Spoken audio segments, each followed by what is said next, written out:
आइए, स्वागत है आपका उत्कर्ष क्लासेस ऑफ सोशोलॉजी में। आज का हमारा टॉपिक है मानव विकास, ह्यूमन डेवलपमेंट। तो आइए शुरू करते हैं Utkarsh classes of sociology by Umesh sir. मानव विकास, ह्यूमन डेवलपमेंट। किसी भी राष्ट्र की वास्तविक संपदा वहाँ के लोग होते हैं। अतः विकास का मुख्य लक्ष्य मानव जीवन की समृद्धि होनी चाहिए, क्योंकि विकास लोगों के लिए होता है, ना कि लोग विकास के लिए। अब यहाँ पे हम देखेंगे किसी भी राष्ट्र की जो वास्तविक संपदा मानी जाती है वो वहाँ निवास करने वाले लोग होते हैं, या उस क्षेत्र में या उस देश में निवास करने वाले लोग होते हैं। अतः विकास का जो मुख्य एजेंडा होगा, जो मुख्य लक्ष्य होगा, वो मानव जीवन को समृद्ध करना होगा। क्योंकि जो भी विकास कार्य किए जा रहे हैं वो सभी विकास कार्य मनुष्य के लिए हैं, ना कि मनुष्य जो है विकास के लिए है। किंतु केवल अधिक से अधिक आर्थिक वृद्धि करके ही यह संभव नहीं है कि जन कल्याण हो। इसके लिए आर्थिक के साथ साथ सामाजिक, सांस्कृतिक एवं राजनीतिक विकास करना भी आवश्यक है। लेकिन मानव जीवन की समृद्धि के लिए केवल आर्थिक वृद्धि ही एक कारक नहीं है, या आर्थिक वृद्धि एक साधन नहीं है जिससे कि जन कल्याण किया जा सके। वास्तव में अगर देखें तो मानव जीवन को समृद्ध बनाने के लिए उसके जीवन के सभी पक्षों का विकास होना आवश्यक है, जिसमें सामाजिक, सांस्कृतिक, आर्थिक या अन्य कारकों का भी विकसित होना जरूरी है। इसे ही ध्यान में रखते हुए संयुक्त राष्ट्र संघ ने सभी देशों के सामने मानव विकास की संकल्पना का लक्ष्य प्रस्तुत किया है। अब इसी मानव जीवन के चौमुखी विकास के लक्ष्य को ध्यान में रखते हुए संयुक्त राष्ट्र संघ ने क्या किया है, मानव विकास संकल्पना को दुनिया के सामने प्रस्तुत किया है। आज यहाँ पे देखें कि मानव विकास की परिभाषा संयुक्त राष्ट्र विकास कार्यक्रम UNDP, United nation development policy के मानव विकास प्रतिवेदन 1990 में मानव विकास को परिभाषित करते हुए लिखा गया है कि लोगों के सामने अधिक से अधिक विकल्पों को प्रस्तुत करने की प्रक्रिया को मानव विकास के रूप में परिभाषित किया जा सकता है। अब संयुक्त राष्ट्र विकास कार्यक्रम ने अपने मानव विकास प्रतिवेदन 1990 में जो है मानव विकास को परिभाषित करने का प्रयास किया और कहा कि लोगों के सामने अधिक से अधिक विकल्पों को प्रस्तुत करने की प्रक्रिया को मानव विकास के रूप में परिभाषित किया जा सकता है। इसका मतलब है कि लोगों के सामने अधिक से अधिक विकल्प प्रस्तुत कर दिए जाएं, जिससे कि वो अपने उन विकल्पों का उपयोग करके अपने जीवन को बेहतर से बेहतर बना सकें। अब यहाँ देखें कि लोगों के सामने विकल्प जितने अधिक होंगे उतने ही उनके विकास की संभावनाएं जो है वो बढ़ जाएंगी, या उनकी उन्नति या उनकी प्रगति की संभावनाएं बढ़ जाएंगी। अब यहाँ देखिए, अर्थात लोगों को अधिक से अधिक अवसरों को उपलब्ध कराने की प्रक्रिया जिससे कि लोगों का जीवन और ऊपर उठ सके, मानव विकास है। लोगों के सामने अधिक से अधिक अवसर उपलब्ध करवा दिए जाएं कि वो उन अवसरों का उपयोग करके लोग जो है अपने जीवन स्तर को बेहतर उठा सके और ऊपर उठा सकें, यही मानव विकास है, या अपने जीवन को बेहतर कर सकें, यही मानव विकास है। आइए हम इसे एक उदाहरण के द्वारा समझने का प्रयास करते हैं। मान लिया किसी गांव में कोई व्यक्ति शिक्षा ग्रहण करना चाहता है। अगर उसके पास विकल्प उपलब्ध होंगे तो वो शिक्षा ग्रहण करेगा। इसका मतलब कि अगर गांव में प्राथमिक विद्यालय उपलब्ध है तो वो प्राथमिक विद्यालय में शिक्षा ग्रहण कर सकता है। अगर उसके पास विकल्प उपलब्ध नहीं है प्राथमिक विद्यालय का, तो वो वहाँ शिक्षा ग्रहण नहीं कर सकता है। अब यहाँ देखें कि अगर गांव में ही कोई व्यक्ति है और गांव में प्राथमिक विद्यालय भी हैं, CBSE बोर्ड के विद्यालय भी हैं और अन्य संस्थाओं द्वारा संचालित विद्यालय भी हैं, लेकिन अगर उस व्यक्ति की क्षमता नहीं है कि वो CBSE बोर्ड में अपने बच्चे को पढ़ा सके या पढ़ सके, तो वो जो है सरकारी प्राथमिक विद्यालयों में पढ़ लेगा। लेकिन अगर विकल्प होगा तब, अगर विकल्प नहीं होगा तो वो प्राथमिक विद्यालय के विकल्प का उपयोग नहीं कर पाएगा, और CBSE बोर्ड में ना पढ़ पाने की वजह से आर्थिक स्थिति वहाँ पढ़ने की ना होने के कारण वो जो है शिक्षा ग्रहण करने से वंचित रह जाएगा। तो इसी प्रकार से विकल्पों का होना समाज में ज़रूरी है, और विकल्प जितने ही उपलब्ध करवाए जाएंगे समाज को, लोगों का विकास या उनके जीवन स्तर की उन्नति उतनी ही तीव्र गति से होगी। चलिए आगे देखते हैं। मानव विकास की संकल्पना केवल अर्थव्यवस्था के विकास से संबंधित ना होकर मानव के संपूर्ण विकास से संबंधित है। अब जो ये मानव विकास की संकल्पना हमारी, वो केवल किसी देश या किसी राष्ट्र के केवल अर्थव्यवस्था के विकास से संबंधित नहीं है, बल्कि संपूर्ण मानव विकास से संबंधित है या मानव जीवन के संपूर्ण उन्नति से संबंधित है। राजनीतिक, सांस्कृतिक और सामाजिक कारकों का भी महत्व आर्थिक कारकों के ही समान है। इसका मतलब जिस प्रकार से आर्थिक कारक जो है किसी समाज के विकास में जो है महत्वपूर्ण है, उसी प्रकार से राजनीतिक, सांस्कृतिक और सामाजिक कारक भी जो है महत्वपूर्ण है। मानव विकल्पों के विस्तार को विकास का लक्ष्य माना जाता है। जो मानव विकल्पों के विस्तार को विकास का लक्ष्य माना जाता है। इसका मतलब कि मानव के सामने या लोगों के सामने अधिक से अधिक विकल्प उपलब्ध करवाए जाएं, यही विकास का लक्ष्य है और विकास यही करता है। लेकिन आय के विस्तार को इसका आवश्यक साधन माना जाता है। लेकिन विकल्पों में वृद्धि कब होगी? जब आपके आय का विस्तार होगा। इस प्रकार संपूर्ण विकास की प्रक्रिया को मानव केंद्रित बना दिया गया है। विकास की जो भी संकल्पना है, विकास का जो भी सिद्धांत है, सबको मानव केंद्रित बना दिया गया है। अब यहाँ देखें, आता है मानव विकास के प्रमुख तत्व क्या हैं। मानव विकास के, तो यहाँ देखें मानव विकास के प्रमुख रूप से दो तत्व हैं जो निम्नलिखित हैं। मानव विकास के दो तत्व पाए जाते हैं और दो तत्वों को हम देखें वो तत्व कौन कौन से हैं। तो यहाँ आप देखें, पहला आपका आ जाता है दीर्घ और स्वस्थ जीवन। मानव विकास का पहला तत्व क्या है? तो दीर्घ और स्वस्थ जीवन। और दूसरा देखें आप, शिक्षा और उच्च जीवन स्तर। ये दोनों विकल्प दोनों तत्व हैं किसके? मानव विकास के। अब यहाँ देखें कि अनिवार्य विकल्पों में राजनीतिक स्वतंत्रता, मानव अधिकारों की गारंटी, आत्मनिर्भरता आदि है। इसकी कमी विकास के अन्य विकल्पों में बाधा बन सकती है। अतः सभी पुरुष, स्त्री और बच्चे विकास की प्रक्रिया के केंद्र बिंदु हैं। अब यहाँ मानव विकास के दो तत्व हैं, दीर्घ और स्वस्थ जीवन, और दूसरा आप देखें शिक्षा और उच्च जीवन स्तर। इसके साथ साथ ही अनिवार्य विकल्पों में अगर देखें तो भाई समाज में व्यक्ति को राजनीतिक स्वतंत्रता मिलनी चाहिए, व्यक्ति को मानवाधिकारों की गारंटी मिलनी चाहिए और आत्मनिर्भरता आनी चाहिए उनमें। अगर ये चीज़ें नहीं हैं तो विकास के अन्य जो विकल्प होंगे उनमें निश्चित रूप से बाधा उत्पन्न होगी। अब यहाँ देखें कि अगर सभी स्त्री और पुरुष और बच्चों को विकास की प्रक्रिया के केंद्र बिंदु बना दिया गया है। अब विकास जो है मानव के चौमुखी विकास के इर्द गिर्द घूम रहा है और ऐसी स्थिति में स्त्री, पुरुष और बच्चे सब जो है विकास के केंद्र के रूप में स्थापित हैं। आइए देखें मानव विकास की आवश्यकता क्यों है। मानव विकास की आवश्यकता क्यों है? तो पॉल स्ट्रीटन ने मानव विकास को निम्नलिखित कारणों से आवश्यक बताया है कि भाई अब यहाँ देखना हमको कि मानव विकास आवश्यक क्यों है। इसके लिए पॉल स्ट्रीटन बताते हैं कि भाई क्यों मानव विकास हमारे लिए ज़रूरी है। तो यहाँ देखें, पहला ये बताते हैं मानव के लिए विकल्पों में वृद्धि।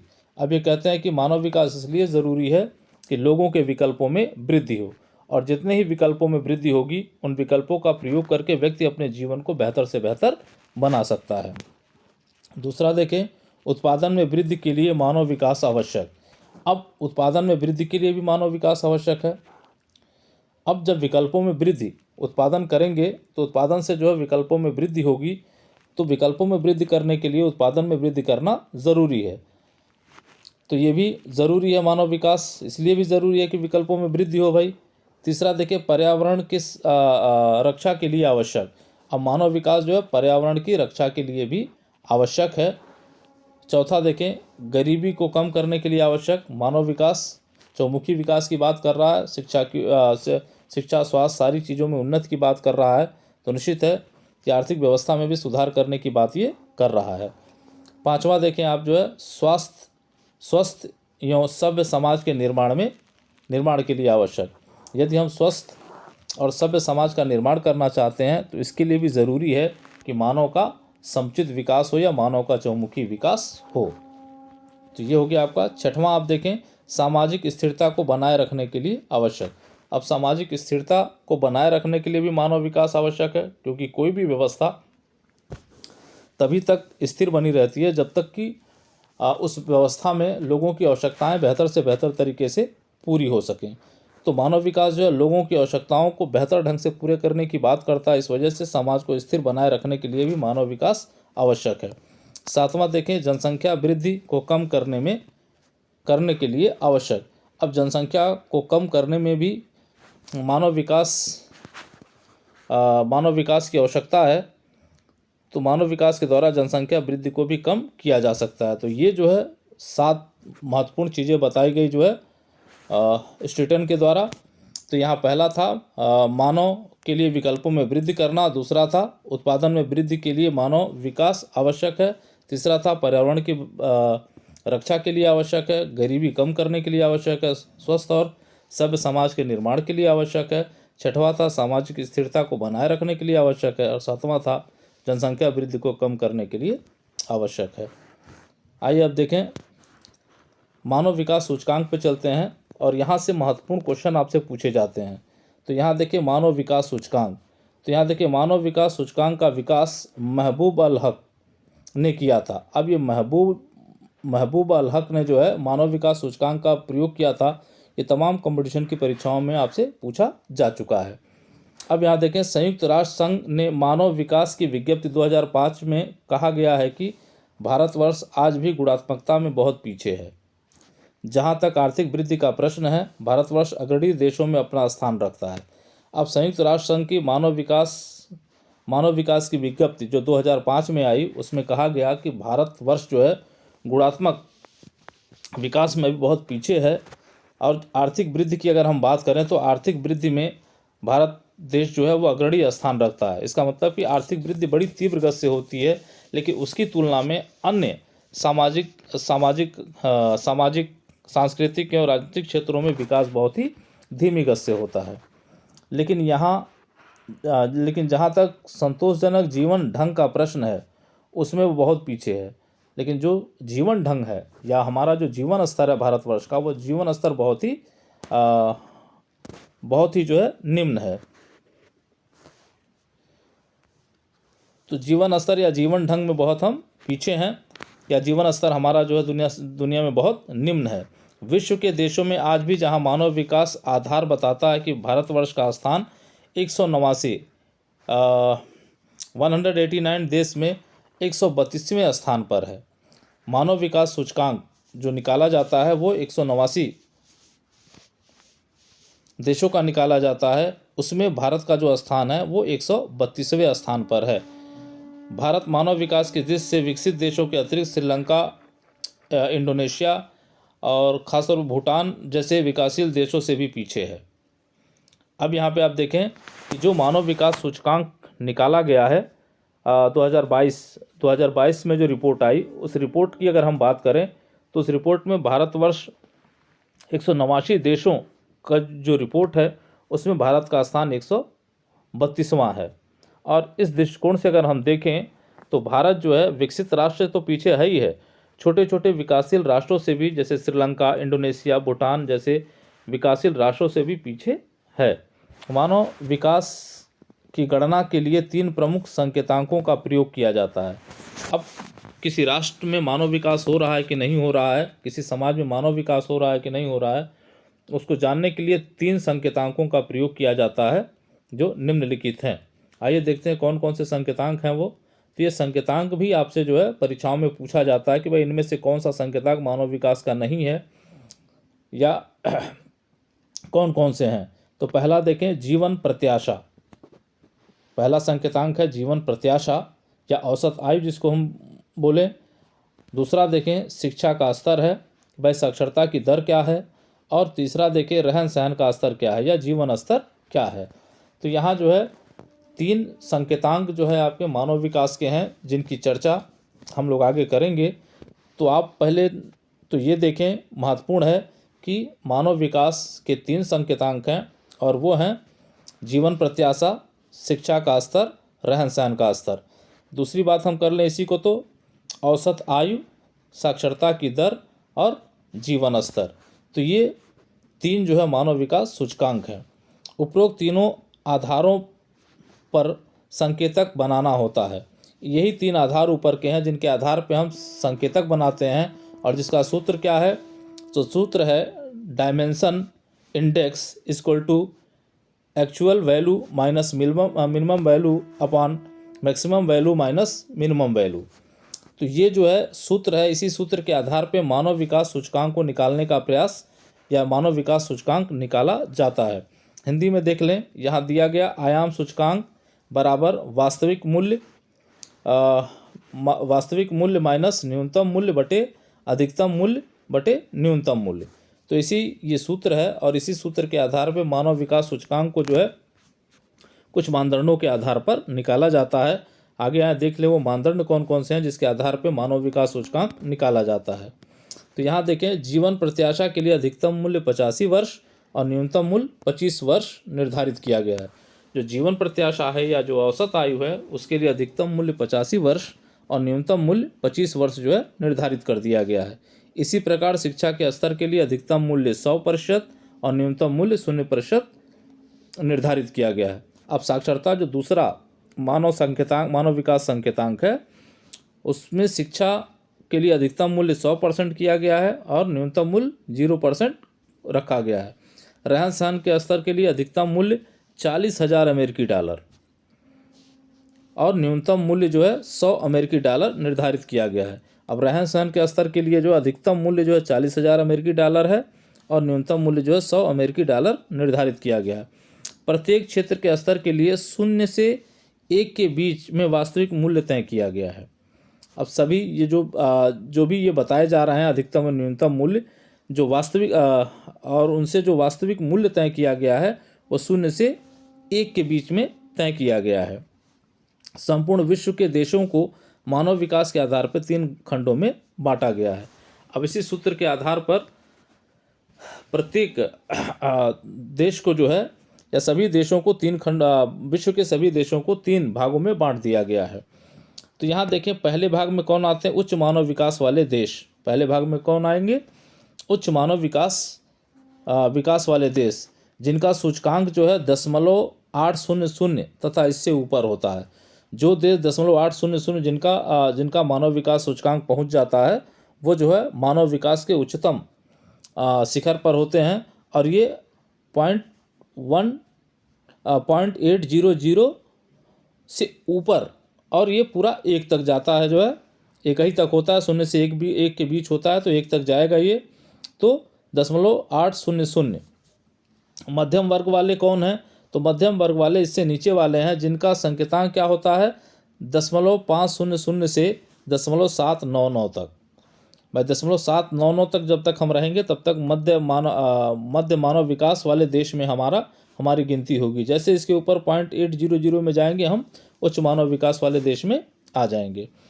निम्न मानव विकास वाले देश जिनके संकेतन या संकेतांक, ये संकेतन हो गया है तो सही कर लेंगे, संकेतांक के 0.500 से नीचे है, जिनका संकेतांक जो है 0.500 से नीचे है।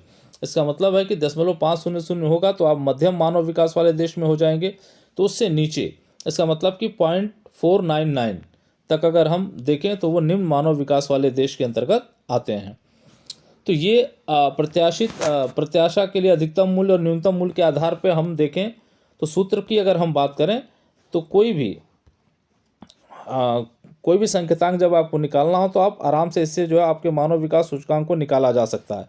जैसे आप देखें यहाँ वास्तविक मूल्य दिया जा रहा है, तो वास्तविक मूल्य एक उदाहरण ले, अगर हम जो है भारत के औसत आयु को देखने का प्रयास करें तो वास्तविक मूल्य क्या है? तो भारत की वास्तविक आयु जो है 79 ईयर है। उसके बाद न्यूनतम मूल्य क्या है? तो न्यूनतम मूल्य आप जानते हैं कि न्यूनतम मूल्य यहाँ आयु का दिया हुआ है तो 25 वर्ष दिया हुआ है, तो इसका मतलब है कि एक्चुअल मूल्य 79 में से हम 25 को घटा देंगे बटे क्या? अधिकतम मूल्य कितना तय किया गया? 85 वर्ष तय किया गया है, तो 85 माइनस न्यूनतम मूल्य 25 वर्ष तय किया गया है। और ये माइनस करके जब हम इसको भाग देंगे तो जो है जो भी उसका उत्तर आएगा उसको साथ में रखेंगे। इसी तरह से बारी बारी से हम जो है शिक्षा के स्तर को देखेंगे, उसके बाद हम जो है रहन सहन के स्तर को देखेंगे, और जब तीनों के आंसर हमको मिल जाएंगे तो प्रत्याशित आयु के, शिक्षा के स्तर के और जीवन स्तर के, तो तीनों का औसत निकालेंगे हम, तो वो औसत जो हमारा किस में आएगा, वो हमारा औसत जो वास्तविक मूल्य कहलाएगा, और वो आएगा 0 से 1 के बीच में। और जिस कंडीशन में जो है उत्तर हमारा निकल के आएगा इनमें से, उस कंडीशन में उस देश को रखा जाएगा। चलिए अब आते हैं अगले उस पे। उपरोक्त आधार पर संयुक्त राष्ट्र संघ द्वारा 2022 में प्रकाशित मानव विकास सूचकांक में 2021 में भारत का स्थान 132वां है। पहले ही बताया गया आपको जो है कि भारत को जो है 132वां स्थान जो है मिला हुआ है 189 देशों में, और ये रिपोर्ट 2022 में प्रकाशित की गई थी, जहां मानव विकास सूचकांक 0.633 था। इसका मतलब 0.633 है, तो मध्यम मानव विकास वाले देशों में हमारी गिनती होती है। इस आधार पर भारत को मध्यम मानव विकास वाले देशों में रखा गया है। अब यहाँ पे देखें, 1 नंबर का प्रश्न ये भी बनता है कि भाई भारत को जो है मानव विकास के किस स्तर पर रखा गया है, तो मध्यम मानव विकास वाले देश पर रखा गया है। अब यहाँ देखें, मानव विकास सूचकांक में नॉर्वे का स्थान प्रथम है या पहला है।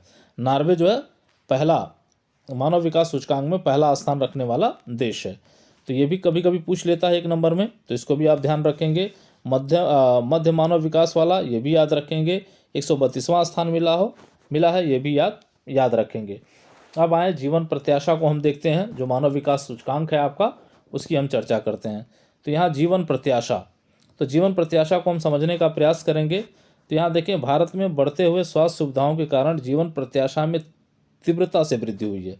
इसका मतलब है कि हमारी औसत आयु बड़ी तीव्र गति से बढ़ी है। इसके लिए साक्ष्य के रूप में कुछ आंकड़े प्रस्तुत किए जा रहे हैं, उनको देखें हम। जैसे भारत में मृत्यु दर बड़ी तेज़ी से घटा है। हमारे यहाँ मृत्यु दर जो है बड़ी तेज़ी से घटा है। सन 1951 में जहाँ 251 प्रति हज़ार था, मृत्यु दर जो है 251 प्रति हज़ार था, वहीं यह 2016 में घटकर 7.3 प्रति हज़ार हो गया। अब यहाँ देखिए, जो हमारे यहाँ मृत्यु दर थी 1951 की अगर हम बात करें, तो 251 प्रति हज़ार, 1000 जनसंख्या के पीछे प्रतिवर्ष 251 लोग मर जाया करते थे। और वही 2016 में ये आंकड़ा क्या हो गया, इतना बड़ी तेज़ी से घटा, और ये जो है आ गया 7.3 प्रति हज़ार। इसका मतलब कि 1000 जनसंख्या के पीछे मात्र जो है 7.3 लोग जो है 2016 तक मर रहे थे। इसका मतलब है कि मृत्यु दर में बड़ी तेज़ी से कमी आई, लेकिन जन्म दर में कोई विशेष कमी नहीं आई। जिस तरह से हमारे यहाँ मृत्यु दर घटी, उस तरह से जो है जन्म दर में बहुत कमी नहीं आई। सन 1951 में जहाँ जन्म दर 40.8 प्रति हज़ार था, इसका मतलब कि 1000 जनसंख्या के पीछे 40.8 लगभग 49 बच्चे जो है बढ़ जाया करते थे। वहीं 2016 में यह घटकर 19.3 प्रति हज़ार हुआ था। इसका मतलब कि 40.8 से घट के जो है मात्र हुआ कितना, 19.3 प्रति हज़ार।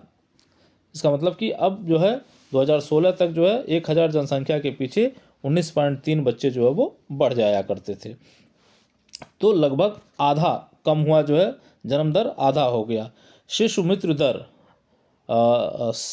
मृत्यु दर में कमी आई है।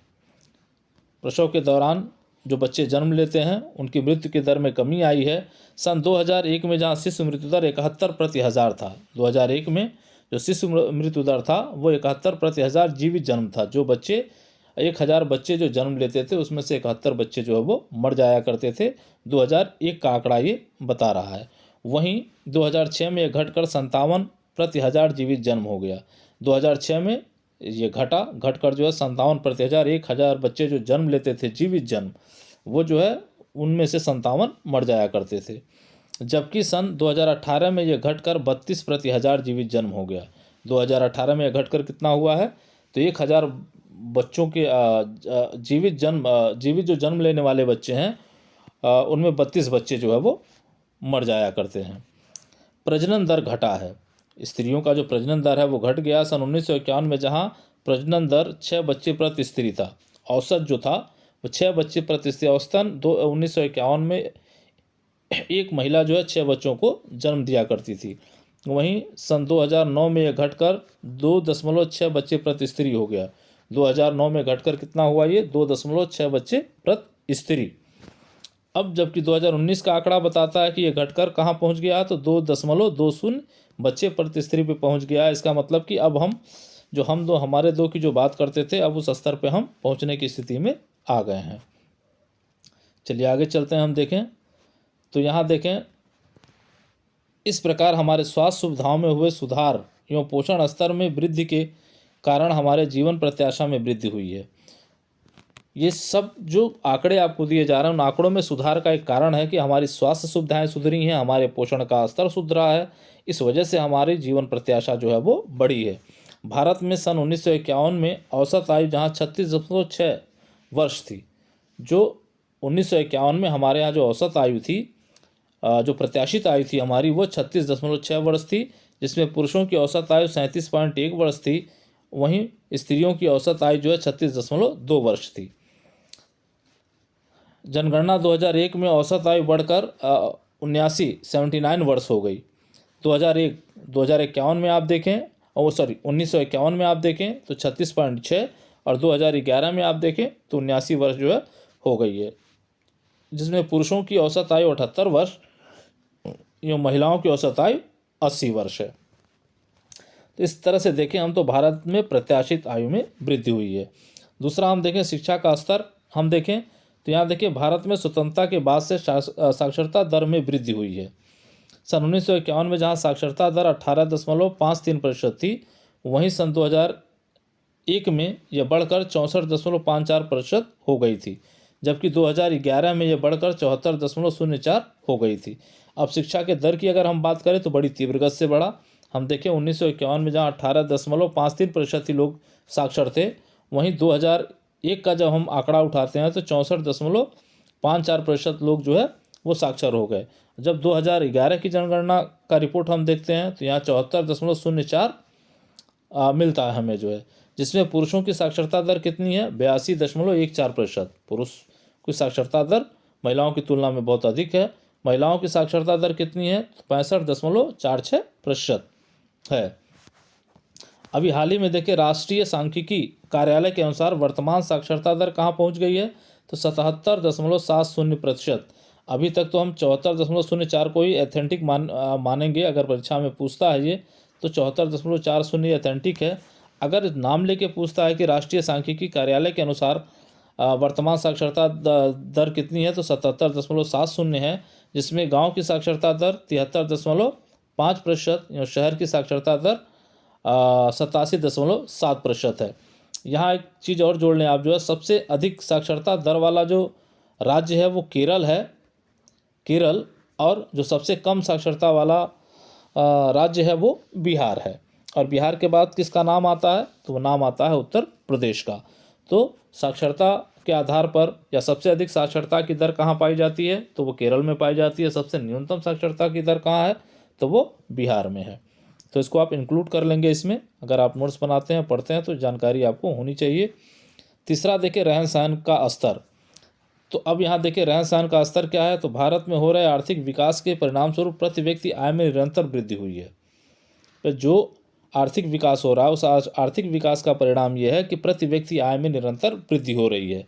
सन 1950-51 में प्रति व्यक्ति आय स्थिर कीमत पर 3,687 रुपये प्रति वर्ष था। 1950-51 की अगर हम बात करें तो हमारे यहाँ के लोगों की प्रति व्यक्ति आय जो थी वो सालिना कितनी थी, तो 3,687 रुपया थी। वहीं सन 2005-06 में ये बढ़कर 25,716 रुपया प्रति वर्ष हो गई। सालिना कितनी हो गई 2005-06 में, तो 25,716 रुपया हो गई। जबकि यही आय जो है 2009-10 में चालू मूल्य पर प्रति व्यक्ति आय जो है कितनी हो गई, 46,992 रुपये प्रति वर्ष हो गई। 46,492 रुपया प्रति वर्ष कब, चालू कीमत पे 2009-10 में। जबकि स्थिर कीमत पे कितनी हो गई, तो स्थिर कीमत पे भाई कम होता है, तो 33,731 रुपया प्रति वर्ष था। वही आंकड़ा बदलता है 2017-18 की अगर हम बात करें वर्तमान मूल्य पर। 17-18 के वर्तमान मूल्य पर जो आय थी वो बढ़कर हो गई 1.12 लाख प्रति वर्ष। इसका मतलब कि 1,12,000 प्रति वर्ष हो गई। और 2020-21 में ये आय बढ़कर कितनी हो गई, तो 1.41 लाख प्रति वर्ष हो गई। एक वर्ष में जो है 1,41,000 रुपया तक पहुंच गई। इस तरह से हम देखें तो रहन सहन के स्तर, जो आय का स्तर है आपका, वो ये बताता है कि आपके रहन सहन के स्तर में सुधार होगा, क्योंकि आय आएगी तो आपके विकल्पों में वृद्धि होगी, सुविधाओं में वृद्धि होगी, तो निश्चित रूप से रहन सहन के स्तर में जो है वो सुधार होगा। भारत के संदर्भ में उपरोक्त आंकड़ों का अध्ययन करने से ज्ञात होता है कि भारत में मानव विकास की प्रक्रिया निरंतर अग्रसर है। अब ये आंकड़े बता रहे हैं कि हम भारतवर्ष में मानव विकास की प्रक्रिया निरंतर चल रही है। आंकड़े बताते हैं कि भारत में प्रत्याशित आयु, शिक्षा के स्तर एवं रहन सहन के स्तर में निरंतर सुधार हुआ है। और ये आंकड़े बता रहे हैं कि भारत में मानव विकास की प्रक्रिया चल रही है या हो रही है। तो ये टॉपिक था आपका मानव विकास, जिसे समझाने का प्रयास किया गया, उसके सूचकांकों को बताने का प्रयास किया गया है, सूत्र को बताने का प्रयास किया गया है। अगर आपको वीडियो पसंद आता है तो इसको लाइक करिएगा, चैनल को सब्सक्राइब करिएगा। जय हिंद, जय भारत।